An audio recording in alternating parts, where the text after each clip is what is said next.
Mesdames et messieurs, bonjour. Je voulais vous faire encore aujourd'hui un petit témoignage au travers de la parole de Dieu concernant l'attelage disparate. L'attelage disparate au travers du mariage, chose qu'il faut bannir, chose qu'il faut proscrire. Vous voyez ce que je veux dire? Parce que il vaut mieux se marier avec quelqu'un avec qui vous avez les mêmes convictions, avec qui vous avez la même croyance, avec qui vous vibrez de la même manière. Et là, je m'adresse aux chrétiens. Je m'adresse aux chrétiens. Pas d'attelage disparate. Parce qu'après, c'est la version. Oui. Amos 3:3 dit, est-ce que deux personnes peuvent marcher ensemble s'ils ne se sont pas entendus? Vous voyez ce que je veux dire, non? J'ai eu ça avec mon deuxième garde du corps, Léa. Elle a deux grosses entreprises de sécurité dans un pays en guerre que je ne citerai pas ici parce que c'est des raisons de sécurité. Elle m'a donné l'autorisation de faire son témoignage pour pouvoir fortifier et enseigner toutes les femmes qui vont épouser des gens avec qui n'ont aucun lien sur le plan spirituel.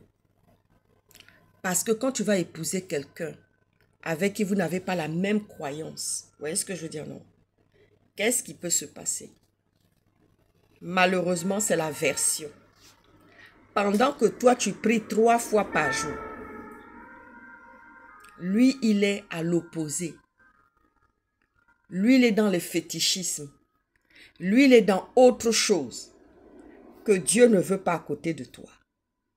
Dieu ne veut pas que tu te mélanges avec des gens qui n'ont pas la même croyance que toi. Dieu ne veut pas que tu fasses d'attelage disparate parce que le Dieu que nous prions est un Dieu jaloux. Est-ce que tu vois ce que je vais te dire? Moi, dans mon cas, quand j'étais avec le papa de mes enfants, nous vibrions sur la même, nous étions sur la même longueur d'onde sur le plan spirituel. Oui, quand je décide qu'on va faire un jeûne d'1 mois, il est avec moi. Jeûne et prière. À l'église, si je suis fatiguée, il va à l'église. C'est le convoi. Au retour, c'est le couple de pasteurs qui vient me saluer, me faire coucou et prier pour moi. Tu vois, non? C'est ça. Mais allez prendre quelqu'un avec qui vous n'avez pas la même croyance. Vous ne priez pas vous ne voyez pas les choses de la même manière par rapport à la parole de Dieu. C'est faire un attelage disparate. C'est détruire sa destinée. C'est-à-dire les enfants que tu vas faire là. Il y a problème dedans. Parce qu'en prenant un homme qui n'est pas chrétien, pendant que toi tu pries 3 fois par jour, un jour tu peux venir dans la maison comme ça, il s'est transformé en serpent. Il s'est transformé en boa dans votre lit à coucher. Ça s'est déjà passé. Quand on m'a appelé comme ça, j'ai dit, pardon, moi je ne peux pas venir là-bas voir un boa, un anaconda qui s'est transformé dans le lit. Parce que toi, Dieu veut te montrer la puissance de Dieu. Au travers de ton mariage là, Dieu veut te montrer la puissance de Dieu. Et puis, je vais dire encore à quelqu'un que ce n'est pas une fin en soi, le mariage. Le mariage peut tuer ta destinée. Je me souviens que Maïs s'est marié avec un chrétien. Quelqu'un avec qui ils ont les mêmes aspirations. Ils prient ensemble. Ils vibrent de la même manière ensemble sur le plan spirituel. Quant à la deuxième, Léa, elle a rencontré quelqu'un là-bas parce qu'elle était avec nous aussi au Gabon. Elle a rencontré quelqu'un qui n'était pas croyant. Je lui ai dit, Léa. Elle m'a dit, oui, maman. Ça ne va pas marcher. Oh.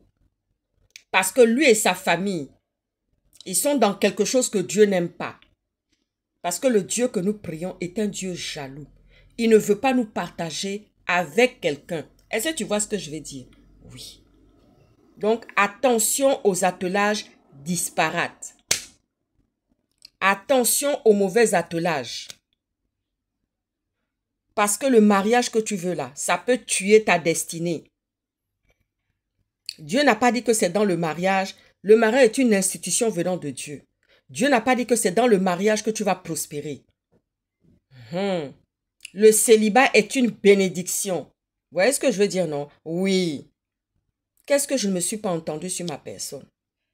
Vous savez, les Gabonais, ce sont des gens, quand ils ne peuvent pas te posséder, là, il va venir te donner mauvais conseils. Ah, mais pourquoi tu ne parles pas avec quelqu'un? Il y a des gens qui viennent me dire ça. Il y a des gens qui viennent me dire ça pendant que moi, je fais vœu de célibat, là. Pendant que je fais vœu de célibat dans ma vie, là, et que je mène à bien mes missions. Et ce n'est pas n'importe quelle mission, parce qu'on vient encore de me confier une mission, là, il n'y a pas très longtemps. Et je suis sur le point de la réussir. D'accomplir cette mission. Le Gabonais est comme ça. Que ce soit dans les familles, que ce soit même dans les aquasmandis là. Ils vont dire, mais pourquoi tu ne parles pas avec quelqu'un? Pourquoi tu es célibataire? J'ai fait vœu de célibat. Je n'irai avec personne. Croyez-moi. Parce que je ne veux pas tuer ma destinée.